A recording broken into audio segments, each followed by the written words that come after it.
بھلا تم نے اپنے پروردگار کی قدرت کو نہیں دیکھا کہ وہ سائے کو کس طرح دراز کر کے پھیلا دیتا ہے، اور اگر وہ چاہتا تو اس کو بے حرکت ٹھہرا رکھتا؟ پھر ہم سورج کو اس کا رہنما بنا دیتے ہیں، پھر ہم اس کو آہستہ آہستہ اپنی طرف سمیٹ لیتے ہیں۔ اور وہی تو ہے جس نے رات کو تمہارے لیے پردہ اور نیند کو آرام بنایا اور دن کو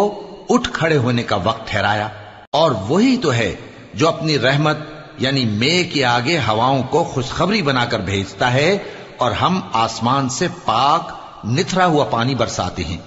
تاکہ اس سے شہر مردہ یعنی بنجر زمین کو زندہ کر دیں، اور تاکہ ہم وہ پانی بہت سے اور آدمیوں کو جو ہم نے پیدا کیے ہیں پلائیں۔ اور ہم نے اس قرآن کی آیتوں کو طرح طرح سے لوگوں میں بیان کیا تاکہ وہ نصیحت حاصل کریں، مگر بہت سے لوگوں نے انکار کے سوا قبول نہ کیا، اور اگر ہم چاہتے تو ہر بستی میں ڈرانے والا بھیج دیتے۔